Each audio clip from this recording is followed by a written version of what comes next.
함께 옆에 있는 분들과 인사했으면 좋겠습니다. 은혜 많이 받읍시다라고 함께 인사해봤으면 좋겠습니다. 또한 예수님께서 우리를 회복시키십니다라고 또 한 번 더 인사해 볼까요? 우리를 감사합니다. 오늘 본문의 핵심 말씀인데요. 제가 우리 교회에 오고 나서 유튜브 영상들을 이제 보면서 느낀 것이 있습니다. 그게 뭐였냐면, 제가 이렇게 서 있을 때는 몰랐는데 유튜브를 통해서 제 얼굴을 보니까 무슨 말씀을 드릴지 아시는군요. 얼굴이 이만한 거예요. 그리고 얼굴이 이만한 것까지는 괜찮은데 얼굴과 턱의 구분이 없더라고요. 그래서 안 되겠다. 개인적으로는 굉장히 사실 나쁜 말로는 수치감이 들더라고요. 내 얼굴이 저렇게 컸나? 라는 생각이 들어서 감사합니다. 그래서 이제는 더 이상 안 되겠다. 이제는 여름도 다가오고 이제 더 반팔도 입고 다녀야 되는데 생각을 해서 매일매일 계속 뛰기 시작을 했습니다. 작심하고 매일매일 10km씩 뛰고 있는데 이제 저도 좀 만족스러운 게 살이 조금씩 빠지고 있어요. 그래서 이 유튜브 영상을 보기에 이제 조금 괜찮다라는 생각을 하게 됐습니다. 이 말씀을 드리는 이유는 사람이 어떤 결단을 할 때 정말 그 결단에 미치는 요소 중에 하나가 수치인 것 같아요. 이 수치감 때문에 어떤 사람은 사실 생명을 끊기도 합니다. 내가 뭔가를 잘못했거나 이런 다른 사람들이 나에게 이야기하는 것들이 너무너무나 수치스러워서 이 수치감을 견디다 못해 고통스러워서 목숨을 끊는 사람들도 있고, 아니면 좋은 방향으로 저처럼 살을 빼는 사람들도 있고, 여러 가지 모습들이 있는 것 같아요. 그리고 또 하나, 오늘 점심 먹으면서 너무너무 슬펐습니다. 그게 뭐냐면 32강에서 떨어졌어요, 우리나라가. 안 떨어졌어요? 잘 떨어졌다고요?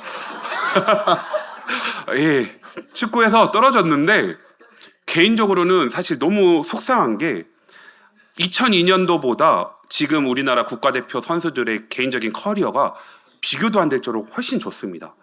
지금 멤버로는 사실 8강, 4강까지 올라갈 정도로 너무너무 좋은 실력을 가지고 있는 선수들인데 32강에서 떨어져가지고 굉장히 사실은 너무너무 속상하더라고요.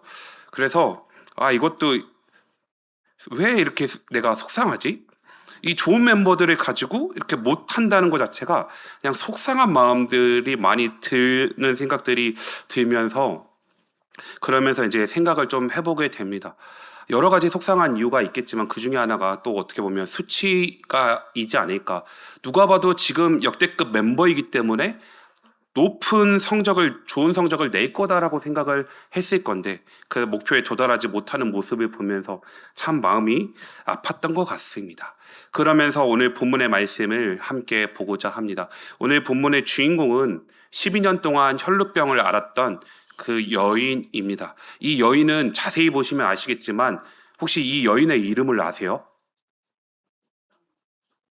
없어요. 이 여인 누구인지 몰라요. 그리고 지난번에 마가복음 말씀 전할 때 말씀드렸던 거라사 광인 있잖아요. 거라사 광인의 이름을 혹시 아시나요? 없습니다. 그리고 또한 마가복음 5장에서 하나의 사건이 더 기록되어 있습니다. 그게 뭐냐면 야이로의 딸. 야이로의 딸이라고 죽었던 야이로의 딸을 예수님께서 살리시죠. 야이로의 딸 이름이 있나요? 없어요. 그러면 여기서 질문을 해봐야 돼요. 왜 마가는 거라사 광인, 혈루병을 앓았던 여인, 야이로의 딸, 이 대상에 대한 이름을 기록하지 않았을까요? 역시 믿음, 소망, 사랑 중에 그 중에 제일은 센스니라. 네, 맞습니다. 여러 가지 의미가 있겠지만 사실은 마가는 혈루병을 앓았던 여인의 이름을 기록하지 않으므로 우리의 이야기라는 것을 사실 말씀하고 있어요. 거라사 광인의 모습도, 혈루병을 앓았던 여인의 모습도, 야이로의 딸을 예수님께서 고쳐주신 모습이 결국은 모든 사람들이 겪는 문제다라고 이야기를 하는 거예요. 왜냐하면 마가복음 4장 41절 말씀을 성경책을 통해서 볼까요? 자막으로는 일부러 넣지 않았습니다. 41장 눈으로만 따라오시면 될 것 같아요. 중간 부분에 제자들이 예수님을 보고 뭐라고 얘기를 하냐면 그가 누구이기에? 라고 묻습니다. 도대체 예수님이 누구이기에 바람과 바다도 순종하게 하는가라는 그 질문 가운데 마가복음 5장에서는 예수님이 누구이신지 순서적으로 보여줍니다.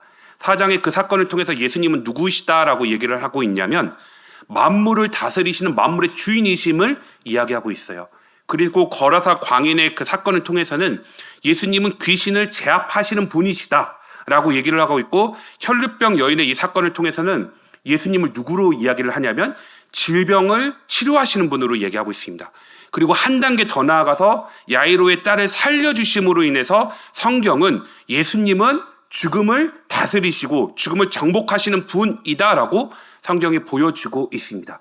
그래서 여기에 대상들이, 주인공들에 대한 이름이 없어요.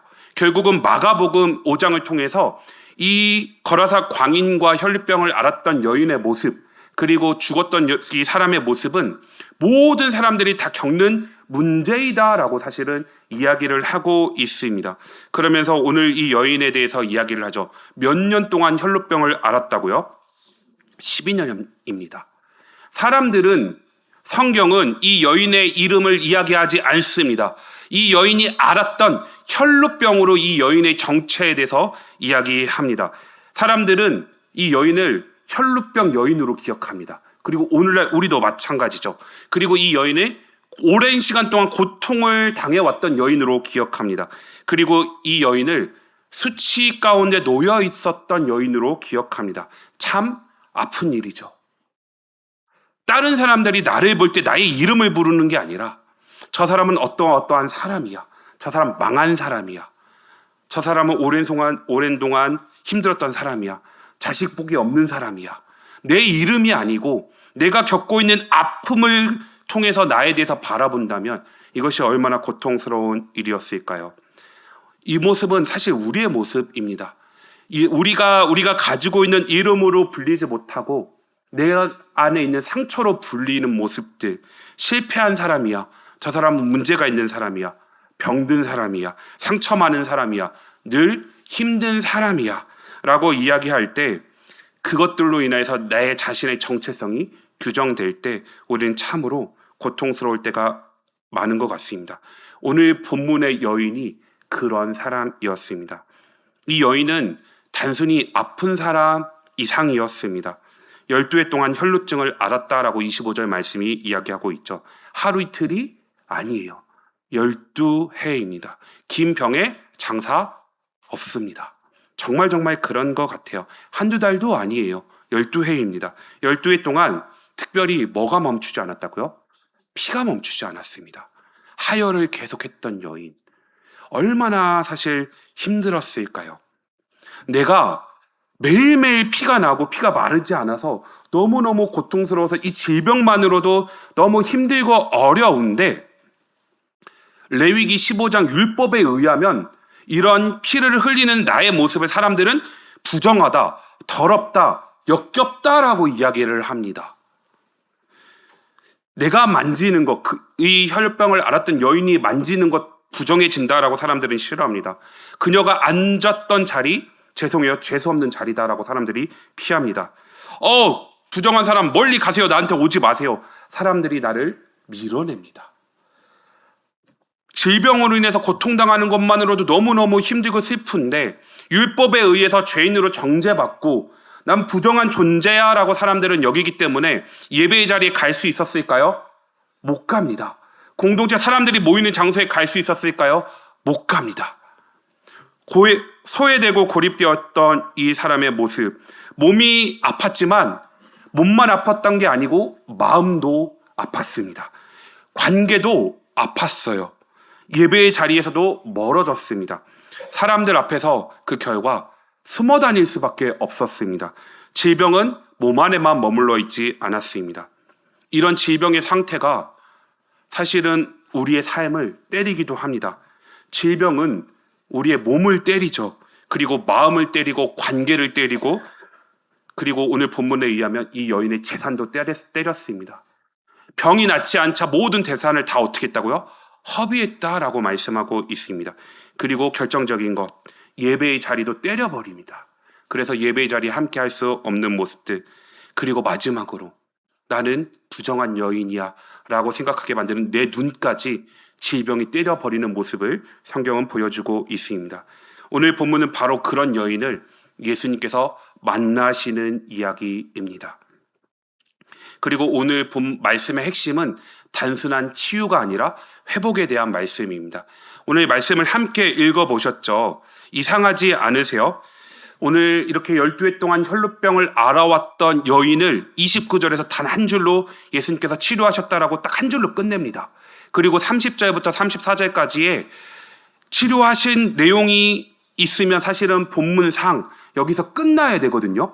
근데 30절부터 34절까지 예수님께서 한 단계 더 나가는 모습을 성경은 보여주고 있습니다. 이 모습을 통해서 성경이 강조하는 것이 무엇이냐면 예수님께서는 단순히 혈루병 앓았던 여인의 질병만 치료하신 것이 아니라 이 질병으로 무너졌던 삶을 치료하고 있음을 30절부터 34절까지 5절을 할애해서 이것에 더 무게중심을 두고 말씀하고 있습니다. 이 본문을 오늘 본문의 말씀을 통해서 하나님의 말씀을 좀 전해보도록 하겠습니다. 예수님은 혈루병을 앓았던 여인의 피만 멈추시지 않았습니다. 12해 동안 그녀를 때렸던 수치와 질병, 그런 모든 고립의 채찍들을 끊으시고 예수님은 마지막 34절에서 따라라고 부르시면서 모든 것들을 다 회복시키시는 내용이 오늘 본문의 내용입니다. 이 여자의 병은 사실 이 여자의 채찍이었습니다. 왜 그러냐면 26절 말씀을 함께 볼까요? 함께 읽어보겠습니다. 많은 의사에게 많은 괴로움을 받았고 가진 것도 다 허비하였으되 아무 효험이 없고 도리어 더 중하였던 차에. 아멘. 여기에 헬라어 성경을 봤을 때 동사가 안 나옵니다. 다 분사예요. 즉 이 여인이 12해 동안 어떠한 고통들을 받아왔는지 설명하고 있습니다. 그리고 동사는 27절에 나오는데요. 27절 말씀을 함께 읽어볼까요? 예수의 소문을 듣고 무리 가운데 끼어 뒤로 와서 그의 옷에 손을 대니. 네, 되었다라는 동사 딱 하나만 씁니다. 26절과 27절에서 이 여인의 상태가 얼마나 심각하고 얼마나 고통스러웠는지, 이 질병이 여인의 삶을 얼마나 채찍질을 가했는지 계속해서 설명합니다. 이 여인은 정말 살고 싶었어요. 정말 낫고 싶었습니다. 정말 회복하고 싶었어요. 그래서 할 수 있는 모든 것을 다 했습니다. 많은 의사에게 많은 치료를 받았대요. 많은이라는 단어가 2번이나 사용돼요. 의사 한두 명이 아니고요. 많은 의사에게 많은 치료를 받았는데 26절에 보면 이 여자의 혈루병이 어떻게 됐을까요? 차도가 있었을까요? 아니요. 예수님을 만나기 직전에 이 여인의 모습 어떻게 해요? 점점 더 악화되었다라고 이야기를 합니다. 의사를 찾아갔습니다. 치료를 받았어요. 있는 돈을 다 썼습니다. 그리고 기대를 했겠죠. 그래도 저 의사 만나면 나을 수 있어. 저기가 용한 명의래. 저 의사 만나면 나갈 수 있어. 나 돈 좀 빌려줘. 해서 돈을 모아서 의사를 찾아갔는데 차도가 없습니다. 낫지를 않습니다. 이번에는 나을 수 있을까? 이번에는 멈출 수 있을까? 이번에는 내 인생이 달라질 수 있을까? 하지만 결과는 어땠죠? 아무 효험이 없었다라고 성경은 이야기하고 있습니다. 오히려 더 나빠졌다라고 이야기를 합니다. 이게 얼마나 힘들고 고통스러운지 아시죠? 희망이라도 없으면 애초에 포기하겠어요. 그런데 의사를 만나면 나을 수 있을 거야 라는 그 희망을 가지고 계속 찾아가지만 만날 때마다 그 희망이 무너지는 그 모습들, 기대했다가 실망하는 거, 붙잡았다가 놓치는 거, 이번에는 될 줄 알았는데, 이번에는 되겠지, 이번에는 낫겠지 했는데 해결되지 않는 모습들, 이것이 사람을 무너지게 합니다. 갈기갈기 무너지고 갈기갈기 찢기게 합니다. 그런데 마가는 이 여인의 병을 아주 독특한 단어로 표현을 합니다. 네, 이미지를 띄워주시겠어요?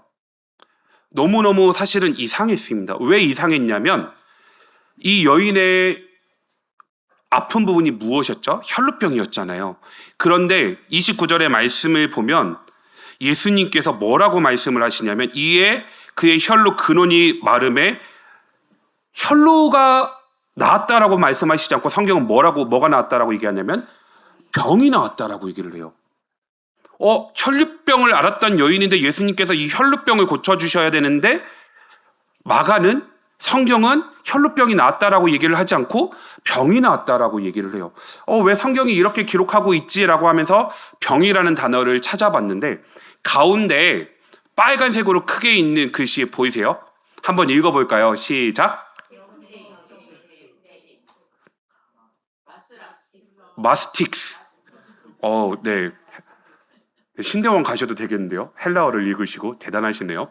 근데 이 마스틱스라는 단어가 뭐냐면 병이라는 단어예요. 근데 이 단어가 가지고 있는 뜻이 뭐냐면 옆에 채찍, 매질, 때림이에요. 그쵸? 혈루병을 앓았던 여인은 이 병이 이 여인의 삶을 계속 때리고 있었다라고 얘기를 하는 거예요. 이 여인이 그냥 혈루병 때문에 망가진 게 아니고요. 이 병으로 인해서 이 채찍으로 인해서 이 여인의 남은 모든 삶들이 계속 매맞고 있었다라고 성경이 말씀하고 있는 거예요. 이 병은 혈루병은 이 여인의 삶을 계속 때려왔다라고 성경이 말씀하고 있는 거예요. 12회 동안 맞았어요. 하루 이틀 한두 해 맞은 게 아니고 12회 동안 맞았어요. 병이라는 채찍에 맞고 사람들의 시선에 맞아왔습니다. 부정하다는 율법의 규정에 의해서 맞아왔고 고립이라는 채찍에 맞아왔습니다. 희망이 무너지는 채찍에 맞아왔고요. 아침마다 피가 흐를 때마다 그 피가 흐르는 채찍에 맞아왔고 사람들 앞에 나서지 못하는 채찍에 맞아왔다라고 성경이 이야기하고 있습니다. 누군가를 만나는 것조차 두려워질 때마다 양심의 가책에 맞아왔습니다. 예배의 자리에서 멀어졌다라고 느끼는 그 마음에 계속 맞아왔습니다. 나는 부정하다라는 생각이 계속 들면서 그 부정하다라는 생각에 이 여인은 12회 동안 계속 맞아왔어요. 이 여인에게 혈루병은 단순한 출혈이 아니었다라고 성경이 말씀하고 있는 거죠. 12회 동안 그녀는 자신의 온 존재가 혈루병 때문에 생긴 채찍에 의해서 끊임없이 순간순간 계속 맞아왔다라고 이야기를 합니다. 그런데 이게 비단 이 혈루병을 앓았던 여인만의 모습일까요? 그런 것 같지는 않습니다. 우리도 이런 채찍을 경험할 때가 있는 것 같아요. 사람들은 모릅니다. 내 속마음, 내 속사정 몰라요. 그런데 내 안에서 계속 나를 때리는 채찍들이 있습니다. 죄책감이 때로는 나를 때립니다. 수치가 때로는 나를 때립니다. 실패의 기억이 때로는 나를 때립니다. 사람들이 밀어 나를 때립니다. 비교가 나를 때립니다. 두려움이 나를 때리고 겉으로는 웃고 있지만 속으로는 계속 맞으면서 무너져가는 현대인들의 모습. 그래서 오늘 본문은 단순히 혈루병을 예수님으로부터 치료받았던 여인의 모습이 아니라 사실은 우리의 모습임을 성경은 이야기합니다. 오늘 보이지 않는 채찍에 맞으면서 살아가는 사실 우리의 이야기를 성경은 하고 있습니다. 그런데 이 여인이 어떻게 했죠? 27절 말씀을 함께 읽어볼까요? 이미지 내려주셔도 됩니다. 함께 읽어보겠습니다. 예수의 소문을 듣고 무릎 가운데 끼어 뒤로 와서 그의 옷에 손을 대니. 잠깐 띄워주세요. 이 여인의 행동을 잠깐 주목해서 볼까요? 이 여인이 어떻게 하죠? 예수의 소문을 듣고. 굉장히 중요해요. 누구에 관한 이야기를 들었어요? 예수님이요. 질병을 치료하신데 예수님 만나면 너 나을 수 있대. 의사가 아니고 예수님 만나면 너 치료받을 수 있다라는 예수에 관한 소문을 듣고 이 여인이 가만히 있었던 것이 아니고 수많은 채찍 가운데 예수님께로 가고자 결심했습니다. 그런데 예수님 앞에 바로 나갈 수가 없었어요. 무리들 가운데 어디서 접근했죠? 뒤요. 주님, 나 치료해 주세요라고 예수님 앞에 나간 것이 아니고요. 무리들 가운데 예수님 뒤에 있었어요. 예수님께 당당하게 말하지 못했습니다. 외치지 못했습니다. 그 이유가 무엇이었을까요? 오랜 시간 동안 맞아왔던 채찍에 의해서 맞아왔던 그 수치 때문에 예수님 앞에 앞으로 나갈 수 없었다라고 성경이 말씀하고 있습니다. 사람들이 부정한 여인이다라고 말하는 의식 때문에, 사람들의 시선 때문에 그 여인은 앞에 나가지 못하고 무리 가운데서 예수님의 뒤로 갑니다. 그리고 예수님의 옷에 손을 댑니다. 마가는 예수님의 옷에 손을 대었다라고 얘기를 해요. 네, 다음 이미지 띄워주세요. 근데 마태는 조금 더 정확하게 이야기를 합니다. 다음 이미지를 다시 띄워주세요. 네, 세 번째 이미지. 마가가 아니었네요. 네, 두 번째 이미지를 그냥 남겨주세요. 마가는 예수님의 옷에 손을 대었다라고 이야기를 하거든요. 이 옷이 사실상 이 단어를 찾아보면 어디냐면 일반 이 옷이 아니고요. 유대인들의 옷 가운데 유대인들 옷이 크게 두 구분을 해요. 하나는 통으로 된 입고 다니는 옷이고 그 옷 위에 걸치는 겉옷이 있거든요. 겉옷 가운데 민수기 15장의 말씀을 따라 무엇이 달려있냐면 찌찌트라는 게 달려있어요. 그냥 우리 쉽게 말하면 술이 달려있어요. 그 오른쪽 하단에 보이시죠? 그 술. 요게 달려있어요. 사실 이 여인은 예수님의 뒤에서 뭐를 맞았냐면 겉옷에 달려있는 술을 만진 거예요.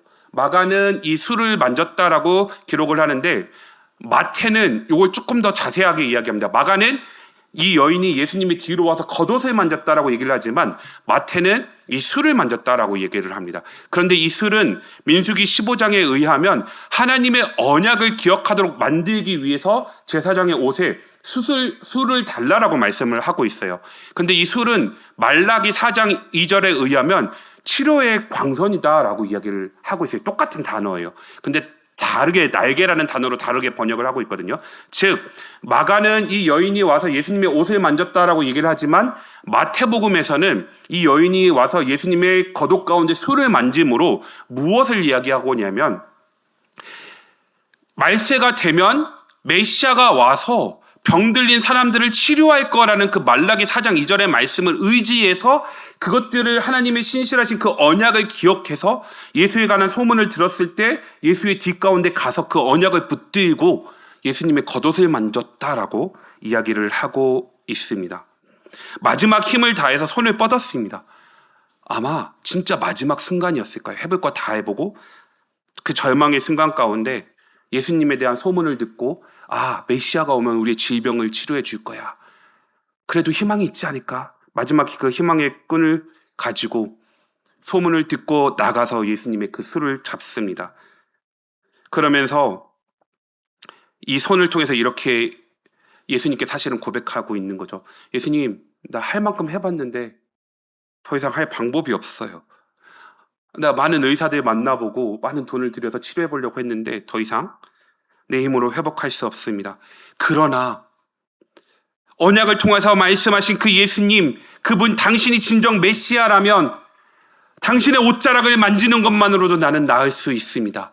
그 믿음을 가지고 예수님의 옷자락을 만졌다라고 마태는 이야기하고 있습니다. 믿음은 완벽한 모습으로만 드러나지 않습니다. 때로는 믿음은 떨리는 손으로도 나타날 수 있습니다. 때로는 믿음 뒤에서 조용히 뻗는 손으로 그 믿음이 드러날 때도 있습니다. 때로는 믿음은 아무 말하지 못하고 주님의 옷자락을 붙잡는 모습으로 나타날 수도 있습니다. 그런데 예수님은 그녀의 손을 외면하지 않으셨습니다. 예수님은 겉옷을 만졌다라고 말씀합니다. 그러면서 성경이 무엇이라고 얘기하죠? 29절 말씀이에요.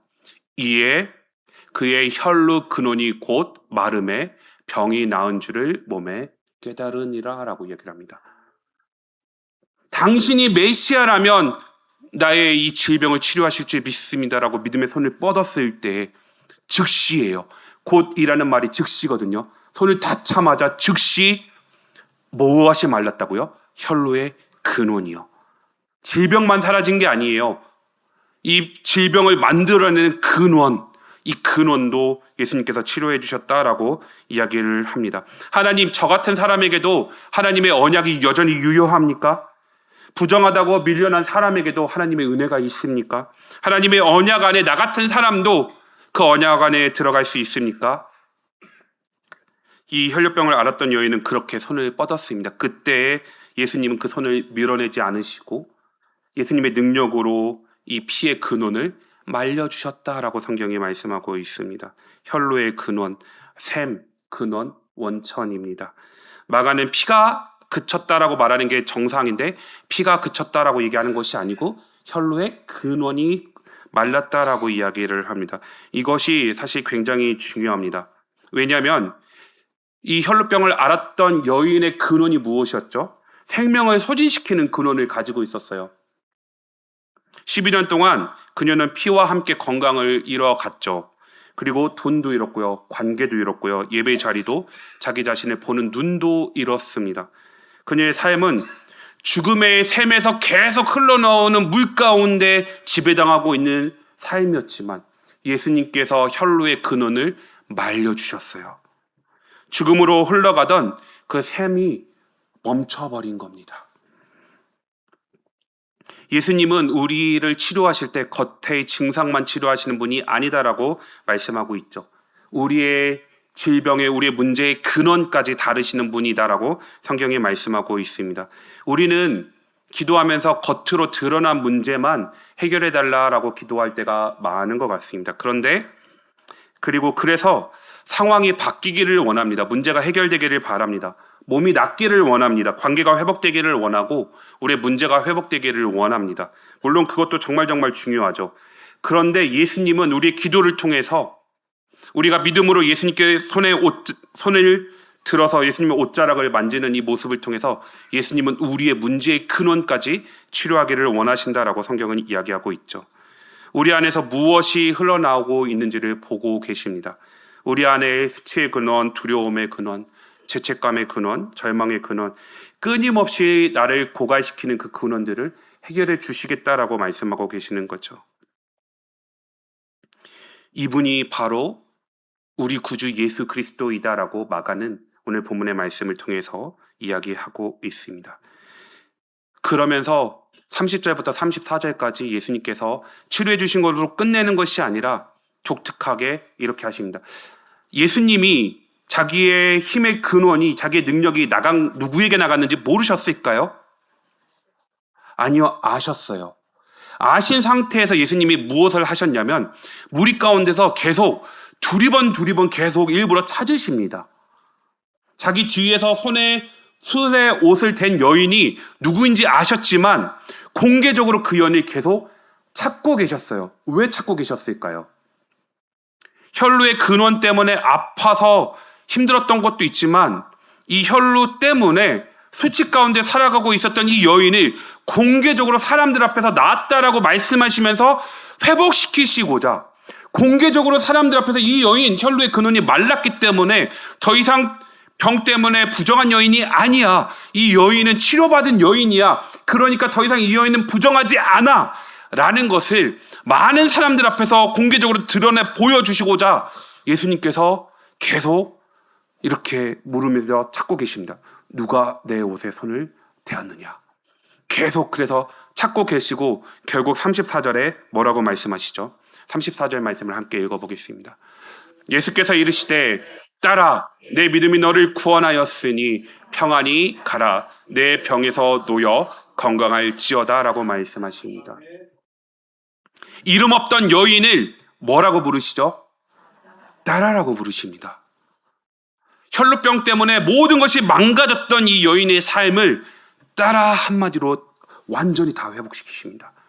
혈루병만 회복시키신 것이 아니라 이 혈루병으로 계속 채찍으로 맞아왔던 그녀의 삶 가운데 망가졌던 모든 부분들을 딸아 너는 나의 이제 나랑 귀한 딸이다 라고 이 여인의 삶 가운데 샬롬을 선포하시는 거예요. 그러면서 평안히 가라라고 말씀합니다. 네, 마지막 세 번째 이미지를 띄워주세요. 우리 성경으로는 평안히 가라라고 되어 있죠. 그런데 이 말은 뭐냐면 휘파게 에이스 에이레넨이라고 읽는데요. 평안 안으로 걸어가라라고 명령하시는 거예요. 그냥 네가 이제 안심하고 가라라는 것이 아니라 내가 너의 삶을 회복시켜 주었으니 그 회복된 그 평안 속에서 이제는 살아가라라고 강력하게 말씀하시는 거예요. 더 이상 너를 때렸던 채찍 가운데 살아가지 말고 그 채찍에서 내가 너를 해방시켜줬고 내가 너를 치료했고 너를 온전하게 모든 것들을 다 회복시켜줬으니까 그 샬롬 가운데서 너는 살아가라 라고 예수님께서 선포하고 계십니다. 그리고 내 병에서, 병이란 단어 기억하시죠? 채찍. 너를 때렸던 그 삶의 수치와 채찍 가운데 놓여서 건강하게 살아가라라고 예수님은 이렇게 회복시켜 주시고 있는 장면이 오늘 본문의 모습입니다. 그러면서 이제 말씀을 가름하도록 하겠습니다. 이런 질문을 남기게 됩니다. 사랑하는 성도님들은 삶이 무너질 때 무엇을 붙잡고 계십니까? 나의 삶 가운데 위기가 찾아왔을 때 성도님들은 무엇을 찾고 계십니까? 나의 삶 가운데 질병이 찾아왔을 때 통장 잔고를 먼저 보시지는 않습니까? 내가 가야 될 병원, 나 어느 병원에 가야 되지? 이것들을 보시지 않습니까? 혈류병 여인도 많은 것을 붙잡아 보았습니다. 의사를 붙잡았고요. 자기 힘을 붙잡았습니다. 그런데 결국 오늘 본문은 뭐라고 말씀하죠? 25절에 더 나빠졌다라고 이야기합니다. 그러나 이 여인은 결국 마지막에 누굴 붙잡죠? 예수님을 붙잡습니다. 그 손은 절망의 손이었지만 동시에 믿음의 손이었음을 성경이 보여주고 있습니다. 나는 더 이상 내 힘으로 고칠 수 없어라고 얘기를 했지만 예수님의 옷자락에 손을 닿는 순간 예수님께서 고쳐주시면 살 수 있음을 성경이 보여주고 있습니다. 우리가 무너질 때 무엇을 붙잡고 있는지 오늘 말씀을 통해서 한번 질문해 봤으면 좋겠습니다. 혹시 사람을 붙잡고 있지는 않으세요? 나에게 어려운 일들이 다가올 때 이 문제를 해결해 줄 누군가를 붙잡고 있지는 않으십니까? 혹시 나에게 있는 돈을 붙잡고 있지는 않으십니까? 아니면 나의 의지를 붙잡고 있지는 않으세요? 아니면 어떤 종교적인 행위, 이런 열심, 이런 것들을 붙잡고 있지는 않으십니까? 아니면 인정과 성공을 붙잡고 있지는 않으십니까? 죄송하지만 그것들은 우리를 고통 가운데서 회복시키지 못합니다. 참된 회복은 예수님의 옷자락 가운데 손을 뻗을 때 일어난다라고 성경이 말씀하는 것처럼 정말 우리의 고통의 근원 가운데 다른 것들을 의지하는 것이 아니라 예수님의 옷자락을 만지는 그 심정으로 예수님께 손을 뻗을 때 모든 회복이 시작됨을 기억하셨으면 좋겠습니다. 죄와 수치 때문에 하나님 앞에서 뒤로 물러나던 사람이 믿음으로 예수님께 손을 뻗었을 때 회복이 시작되었습니다. 그리고 예수님은 그 손을 밀어내지 않으셨습니다. 부정하다 책망하지 않으셨습니다. 오히려 불러내십니다. 그리고 말씀하시죠. 딸아, 아들아, 내 믿음이 너를 구원하였다. 평안 안으로 걸어가라. 사랑하는 성도 여러분, 질병은 우리 몸에만 머물지 않습니다. 상처도 마음에만 머물지 않습니다. 죄와 수치도 생각에만 머물지 않습니다. 그것들은 우리의 삶을 때립니다. 우리를 고통스럽게 합니다. 하지만 예수님은 채찍맞던 인생을 멈추시는 분이셨습니다. 예수님은 죽음의 근원을 말리시는 분이셨고 생명의 근원을 여시는 분이셨습니다. 그러므로 오늘도 예수님께 손을 뻗는 우리 모두가 되었으면 좋겠습니다. 뒤에서라도 괜찮습니다. 앞에서 당당하게 예수님께 나가지 못하더라도 뒤에서라도 주님밖에 없습니다라고 떨리는 손으로 예수님의 옷자락 가운데 손을 뻗을 때 예수님께서 우리를 외면하지 않으시고 우리의 모든 문제의 근원들을 말려주시고 우리에게 평안을 선포하실 줄 믿습니다. 다 함께 이 믿음을 가지고 살아갈 수 있는 우리 모두가 될 수 있도록 하나님 나에게도 그런 은혜를 허락하여 주십시오. 하나님 나에게도 믿음을 선물로 허락하여 주셔서 예수님의 옷자락을 만질 수 있는 은혜를 허락해 주십시오라고 우리 결단하면서 기도하고 제가 기도하고 축도로 예배를 마치도록 하겠습니다. 기도하겠습니다.